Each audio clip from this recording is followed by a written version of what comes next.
So here I am adding the text and the music notation to the upper portion of my Hildegard piece. I've got the top done already. The first bit is always a little bit intimidating, so I don't like to record the first part. What you can see here is that I'm actually going a little bit slower than I normally do.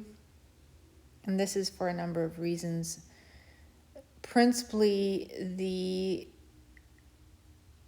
shape of the letters I'm slightly unfamiliar with. I'm trying to reproduce what I see in the manuscript largely. So I'm checking the shape of the letters constantly. And the second reason is the nib that I'm using is a little bit narrower than I'm mostly comfortable with. So I'm just making sure that then the decreased stability of this nib is not throwing me off. And another reason is this paper, even though it's the best paper that I've tried so far, it's Waterford, Saunders Waterford paper. It's hot press, a good solid paper, very smooth surface, which I like writing on. But sometimes it even has these little inconsistencies that tend to throw off my pen a little bit. So with a slightly less stable nib and paper that can throw you off, I have to go really, really slow. And the final reason is that, well, I'm adding the neumes, and this is the first time. Normally you transcribe neumes from old notation to modern notation, and modern notation is no problem to write. But this is the first time I've actually I don't know why it's the first time, but it's the first time I've actually decided to try to copy neumes out, medieval neumes, music notation. So that's unfamiliar, and then you have to line it up with the syllables of the text and making sure you're not making a mistake. At one point, your brain starts going a little haywire and everything starts looking the same. So I constantly have to distract myself to make sure that I'm concentrating properly and that I'm not making a mistake, because once you make a mistake, you can't take it back. This is ink, this is not pencil. And you have to get it right the first time. Another quirk of this script, for those of you who are not familiar with medieval notation, is the 4-line staves. Normally our modern notation has 5 lines. And the clef is, you can see these little C's, that means that line is a C. And you'll also notice that there are some thicker red lines. This is more noticeable on the first stave at the top there, because I've applied it there and I haven't gotten to the second line yet. And that represents an F. So that was another aid to help the reader who was singing the song, to help them find where the notes are. And if you look at the completed piece, you'll notice that the C clef and the F line constantly change. And this is one of the quirks of Hildegard's music. Her music has an incredible range. It's actually quite astonishing. I can't remember for this piece, I'd have to go back and check. But I think this piece has a range somewhere between 2.5 octaves, maybe even closer to 3. It's rather astonishing. And so in order to accommodate such a huge range, you have to change the clef lines and add letter lines. It's an incredibly astonishing piece. You can find this piece online if you Google it, YouTube, or I think it's even in Instagram somewhere. And you can listen to the soaring melodies. It's just an ecstatic outpouring. All right, so I think that's enough that I need to tell you about this piece right here, at least this step. So if you have any questions or comments, please leave a comment in the comment box, or you can send me a private message.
Okay, I'm recording, okay? Pardon? I'm recording.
Having dinner? Yep, just let me finish this.